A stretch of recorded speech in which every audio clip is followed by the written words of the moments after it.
Hello YouTube, this is Redhead Takes, back again with another video. Today, we're finally here at the beginning of the NFL season. First game tonight, 7:20 Central Time. Rams versus the Bills. And as always, if you're just stumbling upon my content, give it a like if you like it, subscribe. Make sure to hit the bell notification twice to get all my uploads. Comment, share. It's hammered out in the comments if you disagree with my opinions. And let's get right into the games. I've been waiting for this for a long time. It's been a long time coming. If you really like my content, give it a like. Rams versus Bills. This should be a really good game. On paper, I would say the Bills would win. I just have it's just going to be hard, maybe a little bit, just because of their secondary issues, just because Tre'Davious White is out for the first 4 games. I still think the Bills win. X factors for both teams include Matthew Stafford. Hopefully his elbow injury isn't a big issue for him, and then seeing what Bobby Wagner has left patrolling the middle of the defense should probably help them a lot in the middle. Bills, Josh Allen, of course, is the X factor. As long as he plays well, their offense is going to do just fine. Then Jordan Poyer will need to be a real mainstay on defense as long as Tre'Davious White is out. On paper, I say the Bills win. I think I'm on paper Bills, but I think I have to go with my gut and say the Rams, just because you really don't see a lot of times where the reigning Super Bowl champion loses on Monday night, or loses the first game of the year. I can't remember the last time the opening or the reigning Super Bowl champions lost in week 1, but maybe it'll be different. But on paper, I'm picking the Rams, I think. New Orleans and Atlanta, I think New Orleans wins, although I always say that hesitantly because it's New Orleans versus Atlanta. That's always a tough game. As we can see last year, where New Orleans lost to Atlanta, and they had it in the bag, and then Atlanta came and won it in the end. For the Saints, Michael Thomas will be a huge X factor. Same thing with Winston. If he's able to improve his accuracy and get better, we know he has the arm, but does he have the accuracy to keep the offense rolling? Kamara, of course, and Cameron Jordan on the defense is always the mainstay. And that offensive line, New Orleans, is the piece, or is the thing to watch see how it works without Teron Armstead. Though, to be honest, the Saints have played a lot without Teron Armstead the past couple of years because he's on and off injured. And then Atlanta, Drake London probably be an X factor if he plays. Not sure if he does yet. And then Cordell Patterson, if he can keep any semblance of a good run game going, they should be in it. Again, it's a key rivalry game. I always am hesitant to pick the Saints in this game just because the Saints just for whatever reason don't play well in Atlanta for whatever reason. But I'd say the Saints win. On paper, probably going to be a close game, maybe 3 points, probably a game-ending field goal, something like that. But yeah, I'm going with the Saints. San Francisco and Chicago is next. The key factors are quarterback in this matchup for sure. It's how well can Chicago's offensive line protect Justin Fields, or if he's running for his life. Now, him running for his life and getting out of the pocket usually works well, but that offensive line is really going to be really bad this year. Same thing with San Francisco. Their offensive line is better than Chicago's, but Trey Lance, I think, is a lesser quarterback, just because Trey Lance just doesn't look like he throws a good football, to be honest. It may be harsh, but he just doesn't look great at times. And again, like I said in past videos, Jimmy G is always there in his shadow, so the team doesn't fully trust Lance. But San Francisco wins. I think Chicago's just going to have a rough year. Next we have Pittsburgh versus Cincinnati. Again, for Pittsburgh, the offensive line is going to be the key piece, just because that offensive line has really looked really dreadful in the preseason. Let's see if Trubisky, what we saw last year in Buffalo was what Trubisky really is, and not what he was in Chicago. He's going to be a key piece for them, because otherwise he won't be quarterback for long, and Kenny Pickett will be quarterback. I think eventually Kenny Pickett will take over the starting role, but I think that Pittsburgh is hoping that he can get some more practice and seasoning before they have to throw him out there behind that dreadful offensive line. Cincinnati lost the Super Bowl last year, but they should be back just as good, actually even better, because of that newly improved offensive line. They finally have an offensive line to protect Burrow. Hopefully he's not running for his life constantly. He's going to be the X factor, of course. As long as they protect him, I see Cincinnati winning pretty handily. Then Hendrickson on defense. If they can get past that offensive line, it's going to be a rough day for Pittsburgh. Same thing with for Najee Harris. That offensive line is not going to be good for him this year. I know he's high up in everybody's fantasy board, but the offensive line is really dreadful. But in the end, Cincinnati wins pretty handily. But it could be close just because of the rivalry game. Next we have Philadelphia and Detroit. I've been singing the praises of Detroit. They're getting better, or they're slowly improving, and it's nice to see their players play for their coach and Dan Campbell. Jared Goff will probably be an X factor, and then Aiden Hutchinson, will see what he can do on the defensive end. I'm sure he's going to do just great. Philadelphia, Jalen Hurts is going to be the X factor, of course. He has the best offensive line in the league, arguably, and then two good to really good wide receivers on the outside, and a great running back room behind him. So he has all the tools, but it'll be incumbent on him to improve his accuracy, because last year, like I've said in the past, his accuracy has not been great. And he's going to be the X factor for the Eagles. I think the Eagles still win. It'll be interesting to see how Courtney Gardner-Johnson does on the defense, what he brings to the defense. He's just the kind of player they need on the defense, and he's going to bring a lot. I think in the end, Philadelphia wins handily, but I think it may be closer than you think. It's week 1. You never know what to expect. Next we have New England and Miami. New England, I think, is just going to have a rough year. Offensive line is kind of a mess. Mac Jones has talent, but who knows if he'll continue to progress from last year. Miami has everything in the world to prove. Tua has Tyreek Hill. Who knows if Jalen Waddle plays? If he does, their offense should be better, since it'll be incumbent on Tua to find the ball. Their running back room should be fine. Chase Edmonds. Really like Chase Edmonds a lot this year. I think just the mystery for both teams will be their defense. What does Miami have left in the defense? What did they lose when they fired Brian Flores? We'll just have to remain and see. I think Miami wins.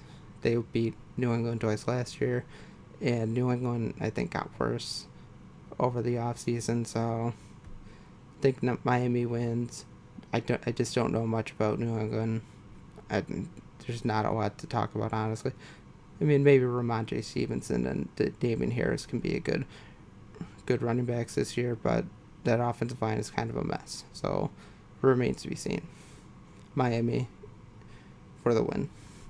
Baltimore and New York. Lamar Jackson, of course, going to be the X factor. Who knows if J.K. Dobbins plays? And other than Dobbins, not a lot for that running back. So Lamar Jackson is probably going to be throwing a lot to Mark Andrews. Hopefully Rashad Bateman steps up this year, gets better.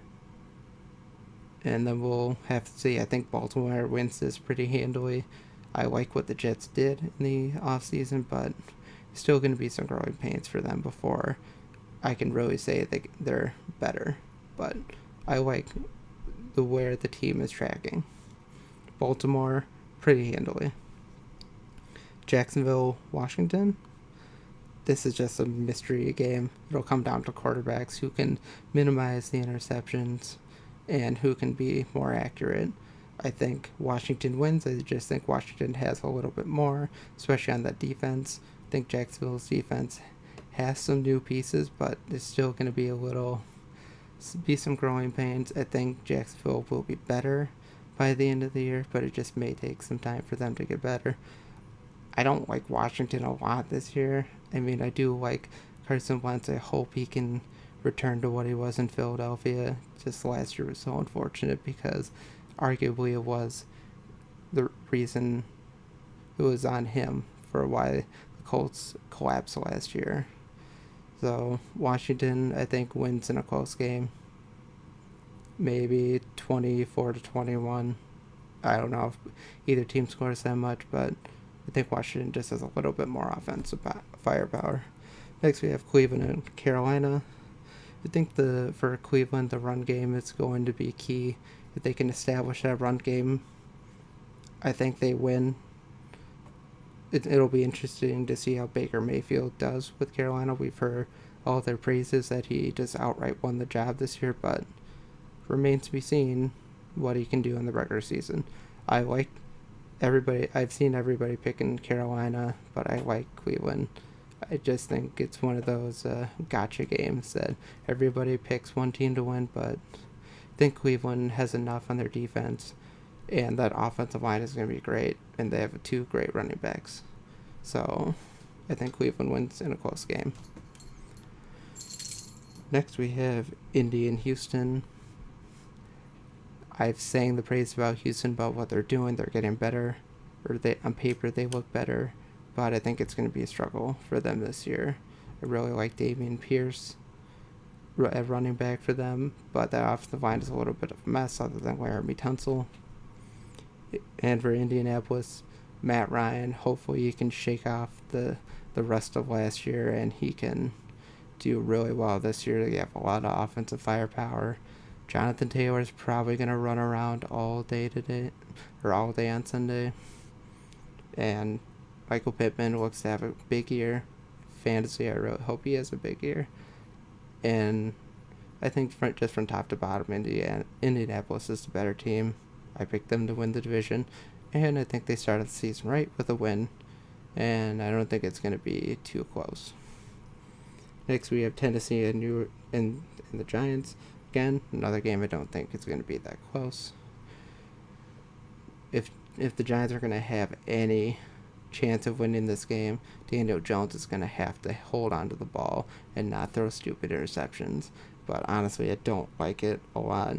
Tennessee lost Harold Landry for the year, so that's a big loss, but I think they have enough defensive firepower to be able to collapse that probably improved offensive line for the Giants. But it's probably going to be a struggle. Derrick Henry probably going to have a great day. Hopefully for my sake, he does have a great day. And they still have offensive weapons. They got Robert Woods. And hopefully Treylon Burks can show what he's got. But I think Tennessee wins this going away. Next we have Green Bay and Minnesota.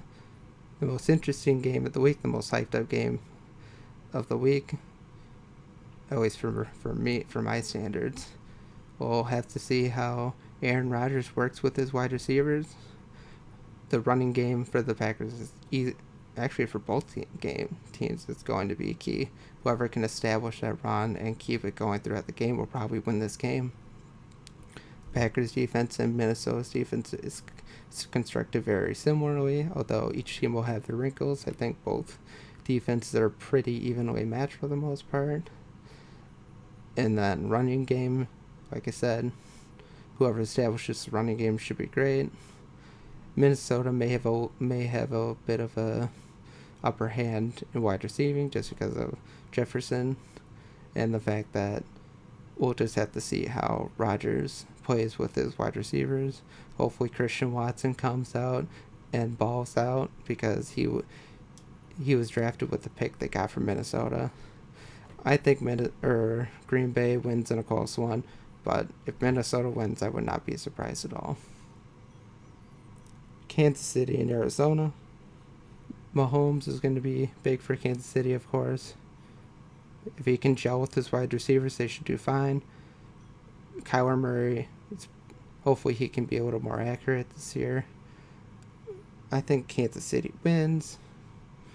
Kansas City, I think it will have a down year just because it remains to be seen how he does without Tyreek Hill. I think a lot of people are underselling the fact how big of an impact Tyreek Hill was for Patrick Mahomes' development. So I think Kansas City wins in a somewhat close game, maybe touchdown difference, but I think Kansas City pulls it out. Next we have Las Vegas and the Chargers. Chargers, I think, win this game. Las Vegas, I think this game will come down to defense. I think the Chargers have the better defense. The Raiders' defense is just kind of a mess other than a few skill position players like Max Crosby and Chandler Jones, although that will be huge for them, having two edge rushers on both sides too. We'll see how that works for them. I think their offense will definitely improve for the Raiders. Devontae Adams should be a huge help for them, and hopefully Waller is well enough to play. I don't know if he plays or not, but I think the Chargers are just poised for a big year. They're poised to remove the stain of last year's collapse and poor coaching by Staley to make the playoffs, and I think they start off on the right foot and get a win, probably a close game, probably 3 to 6 point margin, but I think the Chargers win in the end. Second to last game, we have Tampa Bay and Dallas. A lot has been made about Dallas and their offensive line. Tyron Smith is a huge piece, and him being gone probably for the year is going to be tough for them. They still have good pieces on that offensive line, of course, Zach Martin, but I think Tyler Smith, the guy they drafted this year, he's going to have to step in there because as far as I know, he will be on the left side because they just signed Jason Peters to the practice squad. I don't think he'll be elevated this week. Maybe he will, but Dallas are going to struggle, I think, this year a little bit. They'll probably have some great offensive games for sure. I don't know if it's going to be in this game. For Buccaneers, their defense is just still going to be one of the best in the league. They didn't really lose much. They look just as good as last year. Wide receivers, we'll see how Godwin fits in this year. We'll see if he's able to come back strong. Tom Brady should still be the ageless wonder, although I think this might be the year he starts to break down a little bit. But it'll remain to be seen. I think Tampa Bay wins in a close one, probably by a field goal like last year's game. Tampa Bay wins close, but Dallas sticks in longer than expected probably. Then for our last game of the week, we have Denver and Seattle. The homecoming game for Russell Wilson, of course, the NFL set it up that way. I think when it comes down to it will be how well Seattle's defense can hold up with the Broncos offense on paper. Russell Wilson probably have a great game. Maybe some feeling out just to see how he works in his first game with the Denver in the regular season.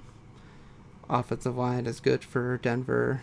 They have great wide receivers, great running back tandem for sure.